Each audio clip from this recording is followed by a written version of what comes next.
Hello and welcome. Iqbal इंशाल्लाह services Mohammad Iqbal Khan. आज का जो हमारा लीगल लेक्चर है वो है legal rights on unregistered sale agreement. हमारे पास सेल एग्रीमेंट है जो कि रजिस्टर्ड नहीं है, अनरजिस्टर्ड। जैसा कि आम हालात में आप देखते हैं कि हम कोई प्रॉपर्टी परचेज करते हैं तो हम सेल एग्रीमेंट करते हैं और सेल एग्रीमेंट करके बैठ जाते हैं। तो अब अगर हमारे पास वो सेल एग्रीमेंट रजिस्टर्ड नहीं होता, तो अगर हमारे पास किसी भी प्रॉपर्टी का सेल एग्रीमेंट है तो उस पर हमारे कौन से लीगल राइट्स बनते हैं। हमने किसी को पेमेंट कर दिए, पेमेंट फुल कर दिए, मगर हमने सेल नहीं करवाई, खाली सेल एग्रीमेंट कर लिया है, तो हमें क्या राइट्स मिल सकते हैं, क्या नहीं मिल सकते। देखिए, कानूनी तौर पर अगर हम देखते हैं, जो ऐसा सेल एग्रीमेंट जो रजिस्टर्ड नहीं है, कानूनी तौर पर ऐसा सेल एग्रीमेंट इनवैलिड तो नहीं है। हम ये नहीं कह सकते कि ये इनवैलिड है, इनवैलिड तो नहीं है अगर वो कानूनी शहादत के मुताबिक बनाया जाता है। लेकिन याद रखें, अनरजिस्टर्ड सेल एग्रीमेंट मलकियत को साबित नहीं कर सकता। और या फिर हम अगर कहते हैं कि अंडर सेक्शन 49 रजिस्ट्रेशन एक्ट के तहत उसकी ट्रांसफर आगे हम नहीं कर सकते। कानून के मुताबिक अगर हम बात करते हैं कि कोई भी अगर हम ट्रांसफर करना चाहते हैं किसी भी प्रॉपर्टी को, तो अंडर सेक्शन 17 के तहत रजिस्ट्रेशन एक्ट के तहत उसकी रजिस्ट्रेशन होना जरूरी है। बगैर रजिस्ट्रेशन के ट्रांसफर की कोई लीगल वर्थ नहीं होगी। आपका सेल एग्रीमेंट ये राइट आपको जरूर देता है कि आप स्पेसिफिक परफॉर्मेंस के सूट में जा सकते हैं, केस फाइल कर सकते हैं और सेलर को कानून के जरिए केस फाइल करके मजबूर कर सकते हैं कि वो प्रॉपर्टी आपके नाम करे। क्योंकि आपने पेमेंट कर दी, सेल एग्रीमेंट भी कर दिया, अगर वो आपके नाम ट्रांसफर नहीं कर सकता तो सिर्फ आपके पास ये रेमेडी है कि आप सूट फॉर स्पेसिफिक परफॉर्मेंस का फाइल करके उसको मजबूर करें कि वो प्रॉपर्टी आपके नाम ट्रांसफर करे। अगर आपको उस प्रॉपर्टी का कब्जा भी मिल चुका है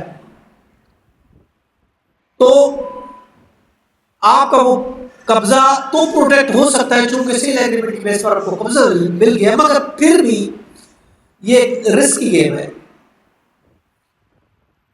आप अगर आपके पास 12 साल का कब्जा मौजूद है तो 12 साल का कब्जा एक नजरियाती ऑप्शन तो मौजूद है कि आप 12 साल से उस प्रॉपर्टी में बैठे हुए, मगर फिर भी आपको बहुत से चैलेंजेस का सामना करना पड़ सकता है कि आपके पास खाली सेल एग्रीमेंट है।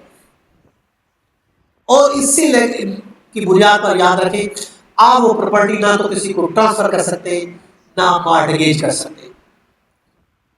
इसके अलावा कब्जा भी ले लिया, पैसे भी दे दिए, सेल एग्रीमेंट कर दिया, मगर फिर भी याद रखें फ्रॉडुलेंट रीसेल का खतरा मौजूद होता है। जैसे आपने प्रॉपर्टी ली, वो किसी और के साथ सेल एग्रीमेंट करके किसी और को सेल डीड करके वो प्रॉपर्टी अगर दे देता है तो आपको बहुत ज्यादा परेशानी और चैलेंजेस का सामना करना पड़ सकता है, क्योंकि थर्ड पार्टी को इंटरेस्ट दे दिया। सेल एग्रीमेंट आपके साथ किया, मगर किसी दूसरी पार्टी को सेल डीड कर दिया, फिर आप क्या करेंगे। इसलिए सेल एग्रीमेंट देखें, कोर्ट में अगर हम बात करते हैं एडवाइजेबल नहीं है, इस बेस पर हम कहेंगे हम आगे का अपने सेल एग्रीमेंट तो वो एडवाइजेबल नहीं है।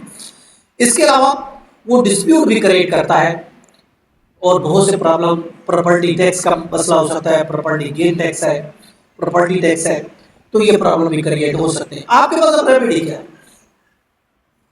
रेमेडी ये है कि सेल एग्रीमेंट आपने प्रॉपर्टी खरीदी तो आप फिल फॉर उसकी रजिस्ट्रेशन करें, या फिर आप सूट फॉर स्पेसिफिक परफॉर्मेंस का फाइल करें कोर्ट में।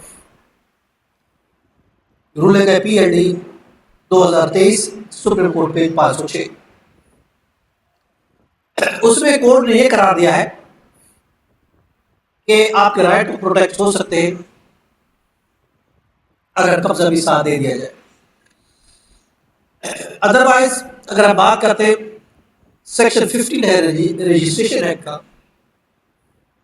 उसके फर्स्ट प्रूव्यू में ये कहता है प्रॉपर्टी में ऐसे right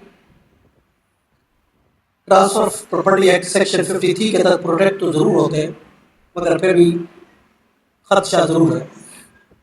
rolling 1989 S C M R page ہے 837. اس کے علاوہ 2004 ہے S C M R page ہے 530. یہ تھا آج کا لیکچر. اجازت. اللہ حافظ.